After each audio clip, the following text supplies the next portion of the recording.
Well, I guess we're doing it after all. For those who didn't see the last video, please do, thanks. Last time I went over every mainline generation games and discussed their ease of difficulty for making a ROM hack of those entries. And now, just like I mentioned at the end, I am down to do a video on spin-offs and them too. Let's see how hard games like Mystery Dungeon, Stadium, XD, and a few I didn't cover last time are hard to hack. Lastly, I'll go over only spin-offs that have also been released outside of Japan, are actual games, while also having released on consoles. I doubt anyone's interested in hacking mobile or browser games. If you can even hack a Facebook game, DM me if you figured that out. Anyways, by giving a hacking rating at the end of each game, let's go in random order per series and start with... Starting with the spin-off series that has the most to talk about, I'm sure that most of us have heard of hacks or special versions of Mystery Dungeon somewhere, so this shouldn't be a surprise. Though, by getting into the nitty-gritty of it all, how does the hacking for each game respectively look like? With Red and Blue Rescue Team as the introduction by being pretty much the exact same except console releases. Unlike dumbass me for the longest time thinking they were two separate entries years apart, only the GBA release has a decompilation project. A result which little other spin-offs in this list will share. But what does that entice?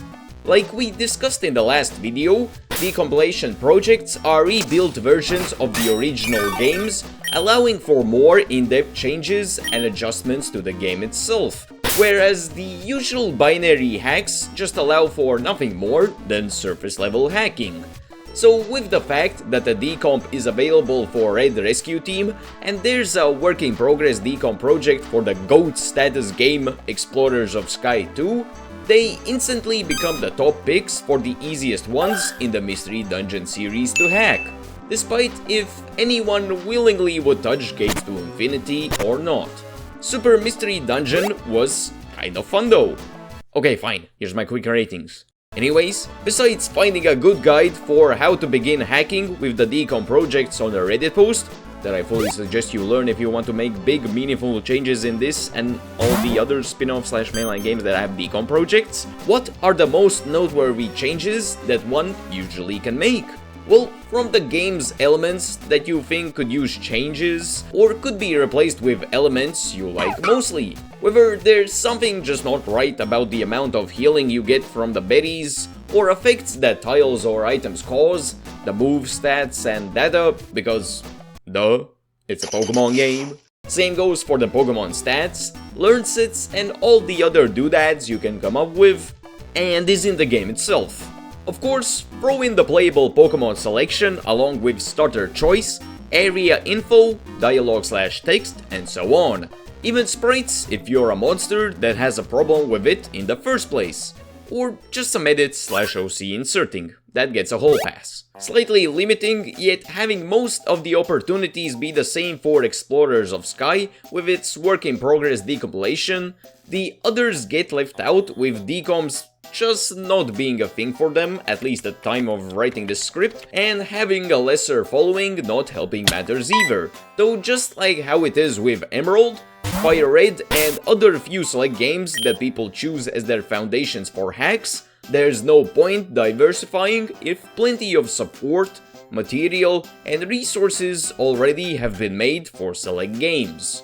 Outside of the engine and visuals, the choice doesn't matter much either. It's not like you're keeping the core game unchanged. That would be like playing Gen 6 all the time for the larger roster of Pokemon available, yet only catching the Gen 1 mons on purpose. Besides mentioning some of the most well-known hacks for the series, however, there also is the binary side of hacking, yet less popular unlike its mainline game cousin, due to spin-offs generally having less resources, due to having a lesser audience, and having more serious attention only given to them years later after the mainlines, hence skipping the need for binary and allowing decomps to take the lead from the start.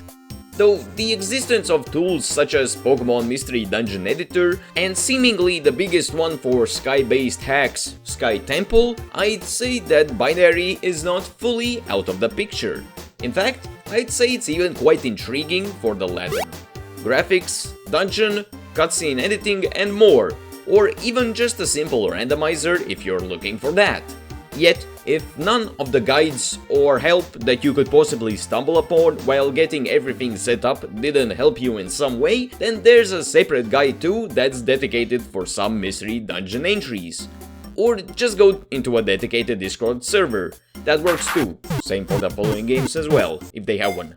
So, with maybe dragging out the topic just a bit, yet having quite plenty of content I was too fascinated about to not mention, and somehow almost miss everything about DX, I would give Explorers of Sky the easiest 10 out of 10 in terms of what's achievable versus what someone would even need or want to change in the first place, while the hacks themselves are quite impressive as is.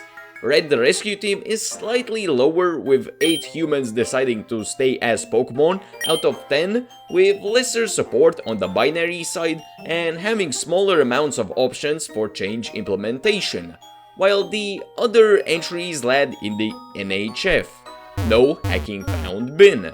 Like, the only thing that Gates to Infinity has is a demake in the previous game's engine of alongside a mod loader, same for Super Pokemon Mystery Dungeon and only an expanded starter mode, but I'm sure that won't stay too empty for long.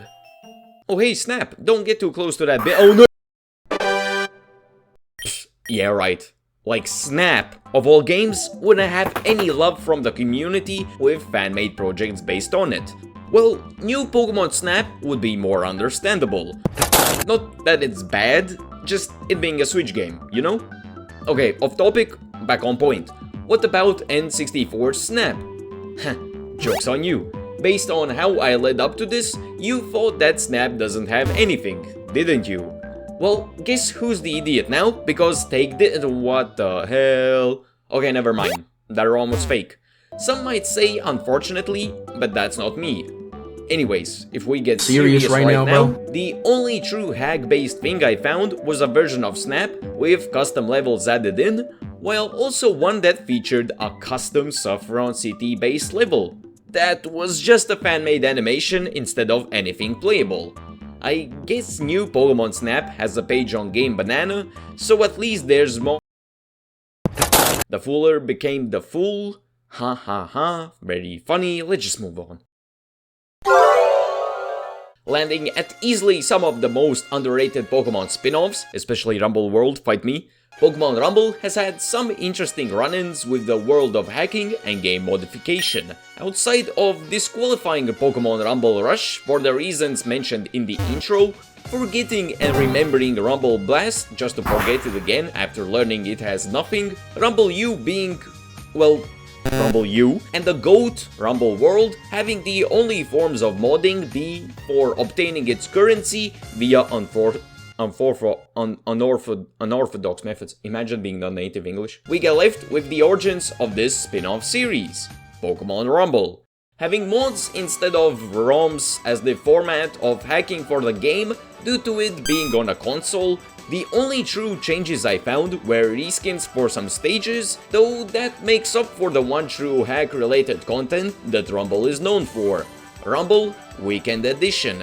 Like most of us know, Rumble features all Pokemon from the 1st and 4th generation, yet seem to never have the other missing two, despite the newest gen at that time being implemented.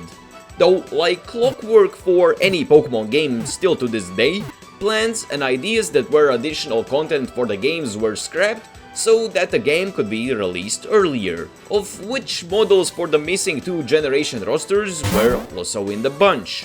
So to finally have all 4 in the game, the basis for the shiny hunting event, Rumble Weekend, that was popularized by Absol Blog's Pokemon was created, adding all the missing Pokemon and their shinies too. Besides removing fog and updating the summary screen at the end of stages to support the new mons, there wasn't much else added.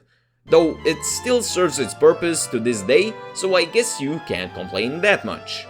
Hacking it is as easy as abrupt this transition is, but then again I don't see much reason to do it in the first place other than to add more Pokemon. 5 out of 10, take it or leave it or put it in the NHF bin. Your pick bases on how significant the changes in Rumble Weekend Edition seem to you. The only circles Rumble's modding scene is running around is 3D March Toms at motion range, which obviously says a lot since a modding scene can be sentient. At least I haven't seen one. Wait, did I just sneak in a... Having its biggest claim to fame be people engagement baiting on Twitter, that with the mouse mode Ranger games could have a comeback, or Jaden using the best game you never played video template on it, Pokemon Ranger and its options for ROM hacking are as shallow as Magikarp's move pool before evolving. I guess you can work with it and maybe get something good on the side, but the time spent on it would have been way more useful somewhere else, like hunting free segment Shining the Dunsparce, or making a new Pokemon Fire Red difficulty hack with modern mechanics, level caps and legendaries in the first or second gym at the earliest. I kinda feel we don't have enough of those. I guess the pre-existing tools give you a start, but having pretty much zero dedicated resources alongside Guardian Signs not being down to play nice just lets the Ranger tumble and land on 3 scratches out of 10 frustrated circles around the little shit that won't stop moving. Alright, I'm bored. I want to see some movement. Finally getting some action, just like the whole gimmick for the battling-based spin-offs in the first place, both stadiums alongside their indirect sequel Battle Revolution all have decompilation projects. Shall we dig in? Being pushed in the places where it counts, starting with Stadium due to it being the first release, outside of the Japan-only release that only had 40 Pokemon, like okay buddy, besides dropping the decomp project in your hands and saying, okay, now do your thing, boss. Pokemon Stadium has quite a bit more options than I honestly expected for already existing hacks and mods. I mean, it ain't much, but at this point I'll take the stale Stadium bread loaf over licking my leftover mainline ROM plate while starving any day of the day. Whether it's just an overhaul of the rentals you get, that honestly sounds better the more I think about it, like a Kaizo version because we can't not have one at this point, a rebalancing / overhaul hack that makes more sense here than the 1000 Fire Red or Emerald one, adding modern mechanics and other elements, or just straight up making new content and Pokemon via fusions. Clever way to add in later generation Pokemon, can't even lie. But of course, the main question for this, and the 2 other later before moving on, how does one do something like this themselves? Did I not just mention the decompilation projects? Alright, I'm just teasing you. Of course, I understood you're asking about the binary side of things. Well, for that we got, I guess this one editor that's on speedrun.com for some reason. I guess it's better than nothing? Yeah. I guess there's really not a need for more tools if you got the Everything app right here. But I guess we can bring up hex editing again, since that will always be an option, the most tedious option. To keep it simple and dumb it down a bit, open the game in the editor, directly modify the raw data of a file using hexadecimals instead of text. In Pokemon's case, change specific numbers or code that correlates to certain Pokemon stats or game data to alter it, biggest pain coming from finding the places that hold the data you want to edit. Yet, some crazy mad lads actually did it that way, so I guess I kind of had to mention it at this point. Stadium 2 mostly is similar, except with another different tool that mostly is for randomizing, yet of course you can change the specifics you like. As for Battle Revolution, however, yeah, it's got a decompilation project too. Cool, whatever. Though for one of the rare occasions between these 2 videos, I'd be willing to say that Battle Revolution has it more convenient on the binary side.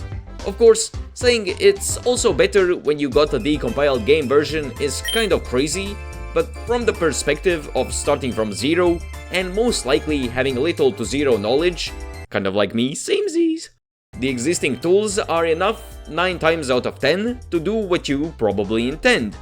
Between a Swiss Army knife-like Battle Revolution editing tool and a GUI-based editor from someone that has plenty of posts about adding post-Battle Revolution Pokemon into it, with even more tools on their GitHub to achieve that same outcome, I'll just cut it short and hand out the ratings to each before I stumble onto something that ruins the nice image I painted for the difficulty of hacking these games. I guess it would be kind of better if I did that to see the full picture, huh? Well, to see the full picture in the first place, we need to see the spin-offs of the spin-offs there are. While Mystery Dungeon is easily the most popular spin-off series on the handhelds, I'd say that Colosseum and XD are the same for the consoles instead, called status and all. So does that reflect in the ease of hacking for the two games? Just like with a few other entries before, the first game in the series has more support for it when it comes to hacking, though with a smaller gap like you would expect.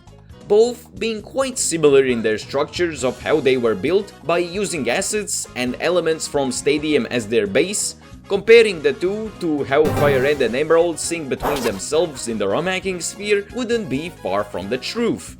Having the most well-known hacks for each be mostly the same exact thing of adding modern mechanics like fairy typing, physical special, move ability updates, reworked Pokemon encounters, and so on, act like the unofficial Emerald equivalents to Colosseum's Ruby and XD's Sapphire is another point for that idea, but for each respectively. Now, of course, there are also some smaller level hacks like just restoring changes that were made between the Japanese and USA release, or something as simple as changing the player character to Mei, but the main thing we're here for is the answer to the question, how hard is it to ROM hack Pokemon Colosseum and XD? Well, it's actually how hard is it to ROM hack every Pokemon spin-off, but this is more fitting to the topic. Having the somewhat surprisingly rare quality of getting a dedicated tutorial to how one could start out with modifying the two games on projectpokemon.org, one of many sites I suggest you visit for hacking guides and tools overall, a user by the name of Stars has created a dedicated 9-part guide that not only has detailed descriptions for certain steps of the process, but also video guides for other parts that make the process for attention deficit affected numbskulls like me just a little less tedious. Whether you want to edit anything small like text or dialogue, edit move data, or even go a little bit bigger like trainers or Pokemon themselves, this guide has you got more than covered. So even if the amount of guides and tutorials is limited, the quality that the ones that do exist have make up for it more than giving us Umbreon and Espeon right away instead of going through the pain of evolving them. If I can be honest for a second, at the start everything in here seemed super daunting, you know, big text makes stinker in pants. But as I gave it a shot, it wasn't half bad. Counting on top the fruits of just existing in the modern day age labor and getting better tools like 2-in-1 dedicated ROM hacking tools for your game of choice, and we're eating good. So for what it's worth, I think that after taking a small hit for editing the visuals, still being a bit tougher, especially comparing to the 2D games, the twins getting an equal rating of 9, I'm the bad guy, out of 10, don't think of that one Billie Eilish song, hopefully gets an agreement from you. I'm down with a half-point switch either way too, so let me know if that works better. You know, engagement baiting and all that. Oh well, might as well just leave that trap card lying, since I won't activate it anyway. TCG Pocket, Life, Nightmare Inspiration Generator, and that senior original app? Yeah, get that disqualified shit out of here. Snuff out of the current topic's existence the Japan-only release, then we get left with the best one, outside of Pocket maybe, having a decompilation come to the rescue and instantly give the minimum rating of 6 out of 10 due to the sheer quality factor that such a project grants, allowing far more changes than the usual case with the spin-offs that don't have one. On the binary side, there's of course some tools that let you live a little bit longer in the blissful ignorance spotlight, before getting left with the only choice of hex editing. However, let's just take a look at some existing ROM hacks to get a better idea of the modding opportunities that these tools give you. From some smaller projects like TCG Enhanced that simplify and make the text easier to understand, give features that the sequel usually only offers, and the holy blessing that is increasing the overall speed of the game and the text. If you're craving some bigger changes, then the likes of a community resprite project that has new art for the Pokemon cards is a much more unique take for what the usual ROM hack is, while the usual thing but better project by the name of TCG Neo, a reference to the Gen 2 card set, features the Gen 2 roster in place of the first one, which also brings along new gameplay opportunities, art, and the feeling of a whole new game in the first place. Whereas, if you're looking for the peak of this same exact concept, the so-called ultimate life form of the TCG ROM hack space, I'm sure that you either were already thinking of TCG generations or were imagining the concept of having various Pokemon up to Gen 9 in one place as that exact game. Throw in some of the previously mentioned quality of life things like increased speed, updated or new moves, and so on. Then the feeling of getting freemium mobile TCG releases instead of a true sequel to this gem hurts a little less. However, if you really want to count in the Japan-only follow-up here too, I guess counting a translation patch for it would kind of fit the whole mojo of this video. So yeah, if you just crave to make some simple changes to some aspects of the game with the binary hack tools, the options are pretty easy. Yet, if you want to do something a bit bigger in scope with the decompilation, I'm sure the mentioned hacks give you a good enough idea of what's possible. We all are in agreement for an 8 Blue Eyes White Dragon is just a Reshiram reference out of 10? Speak up if you disagree. No? Okay, great. Glad I switched off the hear the person watching this button. But I guess you already spoke up about me missing these two last time, so let's just call it even. Well, what can I even say that wasn't already said for Sword Shield and Scarlet Violet? All the Switch games, if they even have mods, unlike New Snap, use mod loaders to add changes to them, so that doesn't count as the true ROM hacking we were talking about up to this point in the first place. And they don't really seem to have the made on Unity quirk that makes for a big hacking opportunity surprise either.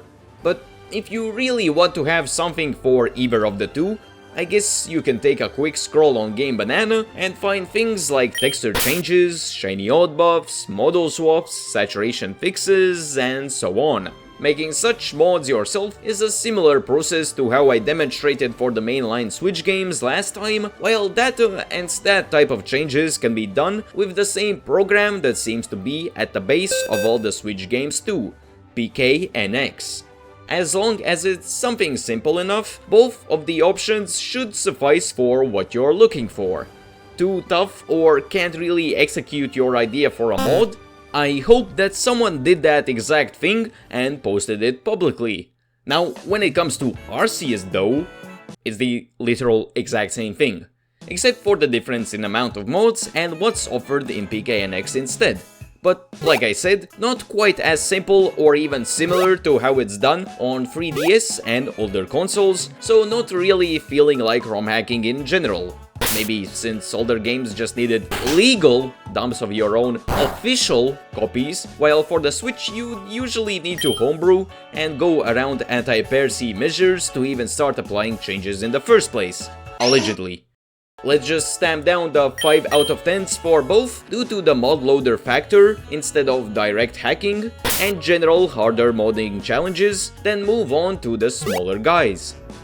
What do you mean by Before covering the Miscellanous bunch that is one entry releases or being smaller series than the ones that got dedicated chapters, let's quickly shove the technicality picks out of the way.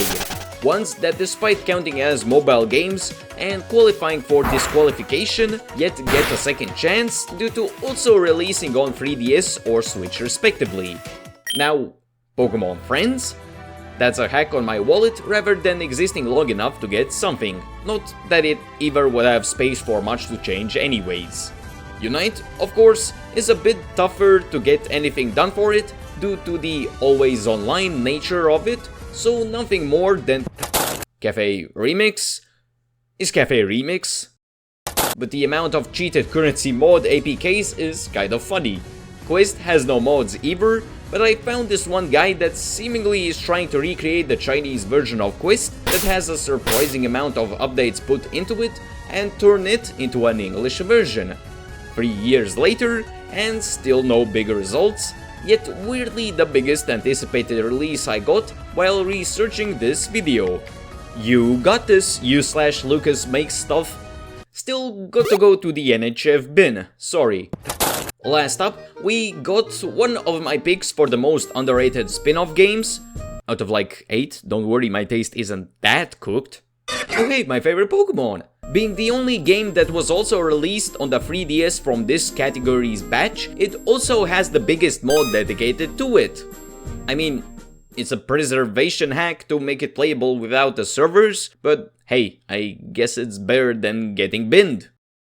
Now, as I was saying, let's cover the small guys.